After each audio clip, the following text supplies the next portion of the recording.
তুমি না ওয়াদা করেছিলে, তুমি না তোমার স্রষ্টাকে ভালোবেসে প্রতিশ্রুতি দিয়েছিলে, বুঝতে পেরেছিলে তিনি ছাড়া আপন বলতে আর কেউ নেই।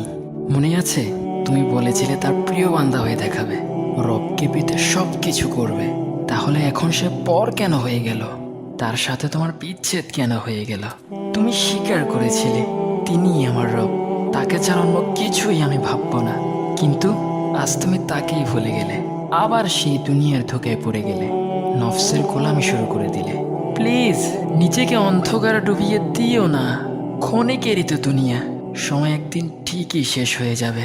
সেদিন কেউ থাকবে না, আপন বলতে তখন একজনই থাকবে, তিনি তোমার রব, যাকে তুমি ভুলে গেছো আর দুনিয়ার মজমাস্তিতে ব্যস্ত হয়ে গেছো।